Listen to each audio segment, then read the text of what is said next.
আসসালামু আলাইকুম আরহামাতুল্লাহ।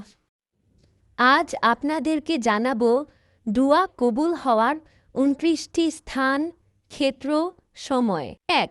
সূরা ফাতিহা পাঠ করার পর সূরা বাকারার শেষ ২ আয়াত পাঠ করে দুয়া করলে দুয়া কবুল হয়। ২. অনুপস্থিত ব্যক্তির জন্য দুয়া, কোনো মুসলিমের অগোচরে অন্য মুসলিমের জন্য দুয়া করলে দুয়া কবুল হয়। ৩. জালিমের বিরুদ্ধে মাজলুম ব্যক্তির দুয়া কবুল হয়। ৪. মা বাবা তার সন্তানের জন্য দুয়া করলে দুয়া কবুল হয়। ৫. নেককার সন্তানের দুয়া কবুল হয় বাবা মায়ের জন্য তাদের মৃত্যুর পর। ৬. আরাফাতের ময়দানে দুয়া করলে দুয়া কবুল হয়। ৭. বিপদগ্রস্ত অসহায় ব্যক্তির দুয়া তাড়াতাড়ি কবুল হয়। ৮. সেজদায় দুয়া করলে দুয়া কবুল হয়। ৯. হজের স্থানসমূহের দুয়া তাড়াতাড়ি কবুল হয়, যেমন আরাফা, মুজদালিফা, মিনা। ১০. হজ করা অবস্থায় হাজির দুয়া কবুল হয়। ১১. উমরাহ করার সময় উমরাহকারীর দুয়া কবুল হয়। ১২. আজানের পর দুয়া করলে দুয়া কবুল হয়। ১৩. কিতাল চলাকালীন সময় দুয়া করলে দুয়া কবুল হয়। ১৪. বৃষ্টি বর্ষণকালে দুয়া করলে দুয়া কবুল হয়। ১৫. শেষ রাতের দুয়া, তাহাজ্জুদের সময়কার দুয়া কবুল হয়। ১৬. জুমার দিনে দুয়া কবুল হয়। আসরের শেষ দিকে তালাশ করার জন্য নির্দেশ আছে। ১৭.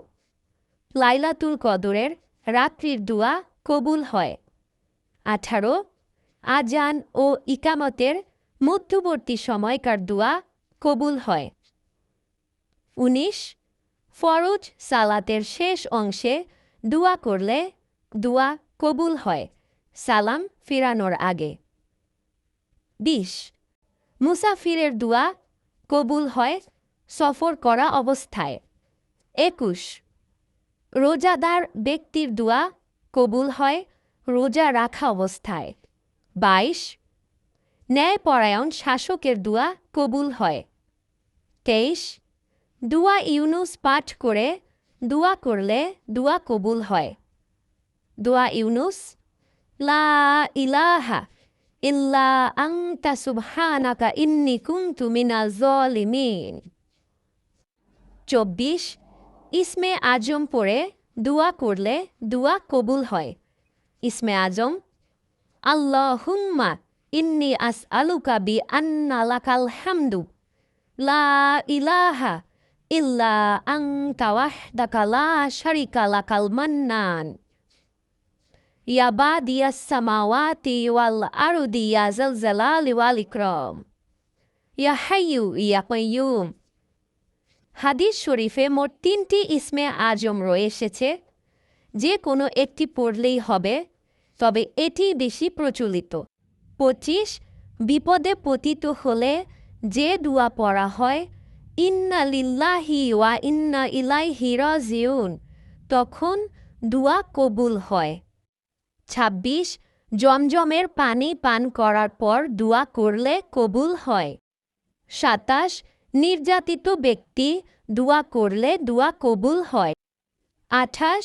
যখন তোমরা মোরগের ডাক শুনবে, তখন তোমরা আল্লাহর অনুগ্রহ চাইবে, দোয়া করবে, কেননা সে একটি ফেরেশতা দেখেছে। ২৯. দুহাত তুলে দোয়া করা, কারণ আল্লাহ বান্দার খালি হাত ফিরিয়ে দিতে লজ্জাবোধ করেন। আল্লাহ আমাদের সবাইকে বেশি বেশি দোয়া করার তৌফিক দান করুক এবং আমাদের সবার দোয়া কবুল করে নিন। আমিন।